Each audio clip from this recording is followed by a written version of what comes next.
Sarah BECKSTROM. I never met her, but she's a woman.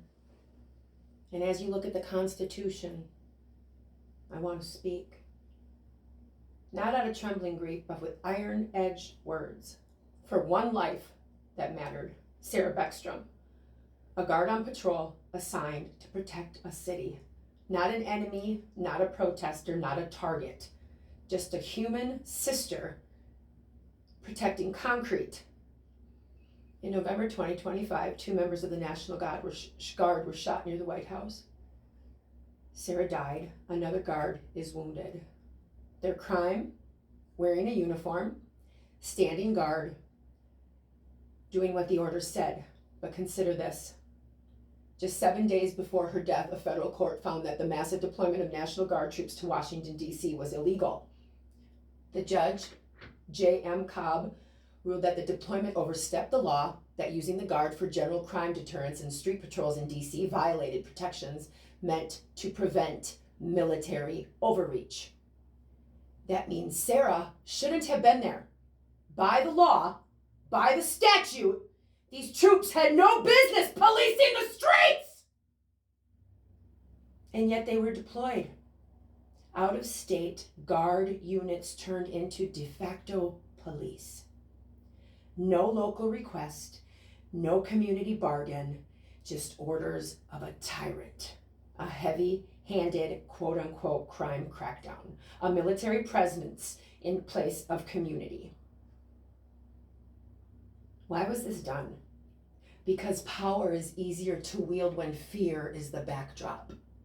Because painting a city as chaos justifies armed boots on the pavement. Because to some, military presence looks like quote-unquote security, even when law and dignity are stripped from the people. So Sarah died because she was deployed under an unlawful order. Because the Guard was turned into a tool of intimidation, not protection. Because when you treat people like threats, they often respond like one.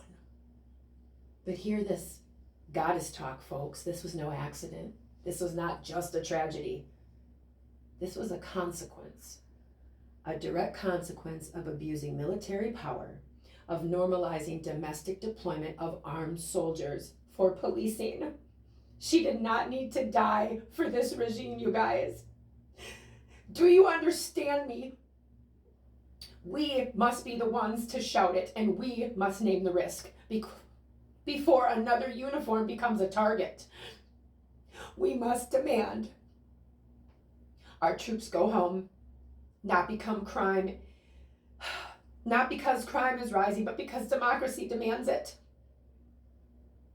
Because the streets of our cities cannot be patrolled by fucking soldiers. Because a uniform should not mean armed guest, but servant of the people.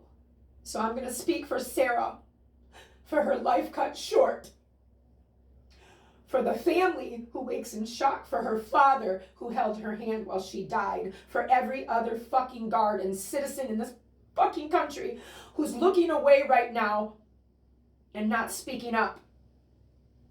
I say no more. No more using fear to justify boots on civilian roads. No more sacrificing lives to political theater. No more pretending that arming the streets is fucking security. This moment, painful as it is, has to be a turning point for this country. Because if we don't learn, then Sarah died for nothing. And we will have lost way more than her.